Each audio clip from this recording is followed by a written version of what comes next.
పుత్రోత్సాహము తండ్రికి పుత్రుడు జన్మించినప్పుడు పుట్టదు. జనులా పుత్రుని కనుగొని పొగడగ పుత్రోత్సాహము నాడు పొందుర సుమతి. పుత్రోత్సాహం ఎలా పొందాలి అని ఎందుకు పొందుతాడంటే, అందరూ పొగుడుతూ ఉంటే ఎవరికైనా కూడా ఇష్టం ఉంటుంది పిల్లల మీద. ఇలాంటి పిల్లలు కావాలి అని ఎవరైనా అందరం అనుకుంటూ ఉంటాం. కానీ ఇలాంటి పిల్లలు కావాలి అనుకుంటే క్షేత్రబీజ ప్రమాణాన్ని బట్టి పుట్టిన పిల్లల భవిష్యత్తు కేవలం తల్లిదండ్రుల పెంపకం మీదే ఆధారపడి ఉండదు. మరి దేని మీద ఆధారపడి ఉంటుందంటే, వాళ్ళ పరిసరాలు. ఫస్ట్ మనం నివసించే పరిసరాలు, రెండోది మనం నివసించే సిటీనా లేకపోతే విలేజా, మూడోది మన పిల్లల్ని మనం చేర్పించే స్కూల్. ఫస్ట్ మనం ఆ చేర్పించే స్కూల్ యొక్క మోటివేషన్ ఏంటి అంటే, అకాడమిక్ ఇంట్రెస్టెడా లేకపోతే క్రియేటివ్ ఇంట్రెస్టెడా, అంటే కల్చరల్ ఓరియంటెడా లేకపోతే అకాడమిక్ ఓరియంటెడా. ఇవి రెండు డిసైడ్ చేసేసుకున్న తర్వాత మనం పిల్లల్ని ఏ దిశగా మామూలుగా పెంచాలనుకుంటున్నామో డిసైడ్ చేసుకుని పిల్లల్ని చేర్పించాలి. దాని మూలంగా పిల్లవాడికి కూడా ఫ్యూచర్లో నేను ఏం అవ్వాలి అనేది వాడు డిసైడ్ అయిపోతాడు.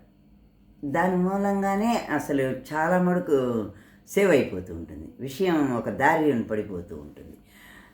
వీటన్నింటితో పాటు ఫస్ట్ ఏంటంటే మైండ్. అసలు మైండ్ ఏంటంటే, మైండ్ అసలు మనకు అందరికీ మైండ్ ఉందనుకుంటాం, కానీ దాన్ని డెవలప్ చేసుకోవాలి.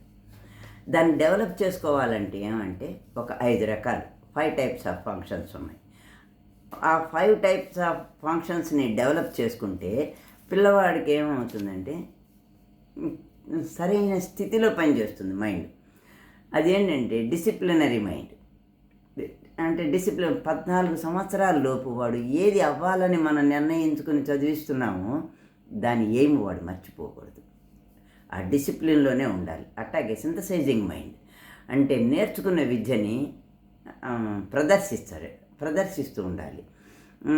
అది యూజ్ చేయకపోతే నేర్చుకున్నట్టే మర్చిపోతూ ఉంటే వాడికి ప్రయోజనం ఉండదు. మూడోది ఏంటంటే క్రియేటివ్ మైండ్. క్రియేటివ్ అంటే కొత్త ఆలోచనలన్నీ చేస్తూ ఉండాలి. ఆలోచనలు చేయటమే కాదు, దాన్ని మళ్ళీ చేసి చూపిస్తూ ఉండాలి. ఇంకొకటి రెస్పెక్ట్ఫుల్ మైండ్. రెస్పెక్ట్ఫుల్ అంటే మనుషుల సమూహాలకి మధ్య ఉండే అనుబంధాన్ని, గౌరవాన్ని ఎలా అప్లై చేయాలి, ఎలా ఉండాలి అనేది నేర్చుకోవాలి. Ethical mind. ఎథికల్ అంటే రైట్ రాంగ్, అసలు ఇది తప్పు ఒప్పుల నుంచి బయటపడటం, అసలు ఇది మనం చేసే ఇలాంటి మైండ్ని ఇంప్రూవ్ చేసుకోవాలంటే జనరల్గా పిల్లవాడికి ఏం కావాలంటే థాట్ ఫ్యాక్టరీ కావాలి. థాట్ ఫ్యాక్టరీ ఓపెన్ చేయాలి. థాట్ ఫ్యాక్టరీ అంటే ఏంటి? మనం ఎక్కడో ఒక చోట కూర్చుని ఒక విషయాన్ని ఆలోచించటమే. కొందరికి చీకట్లో వస్తుంది, కొందరు లైట్లో వస్తుంది, లేకపోతే బయట వెళ్తే వాళ్ళకు వస్తుంది. అలా వాడు ఫ్యాక్టరీ ఎక్కడ పెట్టుకుంటారో ఒక్కొక్కళ్ళు చీకటి గదిలో కూర్చొని ఫ్యాక్టరీ ఓపెన్ చేసుకుని చేస్తారు. అలా అయితే ఇక్కడ ఒక ఇంపార్టెంట్ విషయం ఏంటంటే, ఏ ఒక్క విషయం అయినా కానీ పిల్లలు కానీ పెద్దవాళ్ళు కానీ 10,000 గంటల చొప్పున 10,000 గంటలు కంటిన్యూయస్గా కాన్సన్ట్రేట్ చేసి దాని మీద స్పెండ్ చేస్తే ఆ విషయంలో వాళ్ళు జీనియస్ అయిపోతారు. అంటే కష్టే ఫలి, ఏదైనా కష్టపడితే ఫలితం ఖచ్చితంగా వస్తుంది. ఇంకొకటి ఏంటి, conscious mind, sub conscious mind, అవి రెండింటికి తేడా తెలుసుకోవాలి. దీని మూలంగా దీన్ని మైండ్ని ఇలా డెవలప్ చేసుకుంటే ఇక్కడ బ్రెయిన్ మళ్ళీ బ్రెయిన్ వేరు. బ్రెయిన్ తోటి మనం ఏం చేస్తాము, బ్రెయిన్ మనకేమంటే మనకుండే బ్రెయిన్ 1,300 గ్రాముల బరువు ఉంటుంది. రోజుకు 6,000 ఆలోచనలు చేస్తుంది.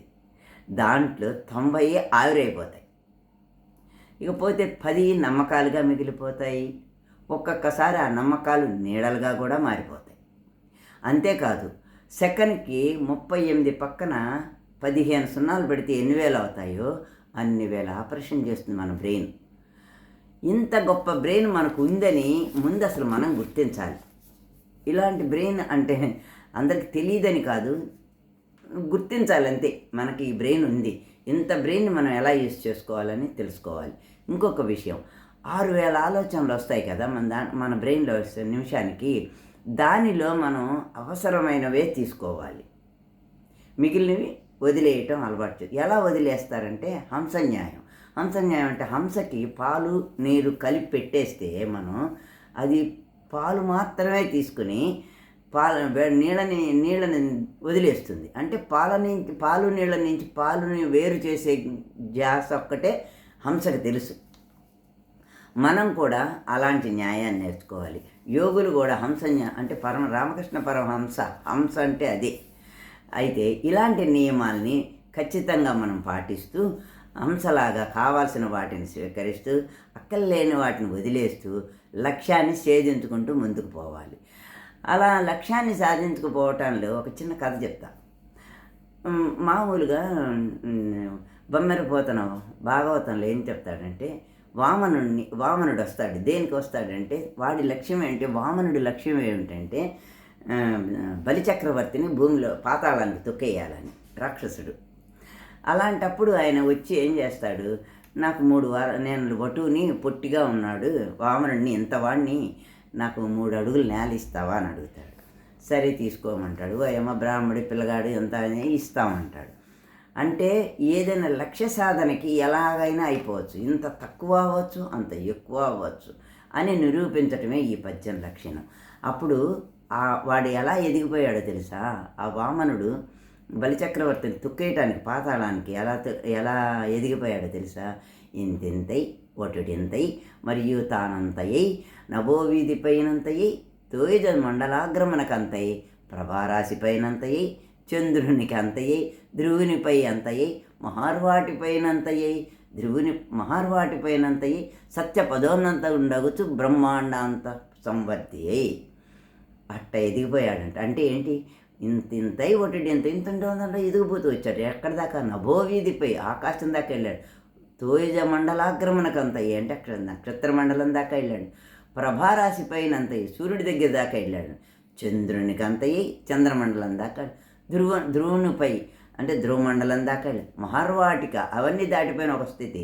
సత్యపదోన్నతం ఇంకో అది కూడా దాటి సత్యలోకం అది దాటేసి బ్రహ్మాండాంతం, బ్రహ్మాండానికి అసలు బ్రహ్మాండం అంటే మనకి కూడా తెలియదు, ఎవరికి తెలియదు, అంత బ్రహ్మాండం దాకా కూడా వెళ్ళిపోయాడంట. అంటే లక్ష్య సాధనకి అలా ఎదిగిపోవాలి. అంత దూరం, ఎంత దూరమైనా వెళ్ళాలి. నా అనుకున్నానంటే ఎంత దూరమైనా వెళ్తానని చెప్తానే అంత దూరం వెళ్ళాలి. పిల్లలు ఎదుగుదలలో ఇలాంటి స్టేజ్ని చేరుకుంటారని కోరుకుంటూ నేను సెలవు తీసుకుంటున్నాను. మీ ఉమాదేవి.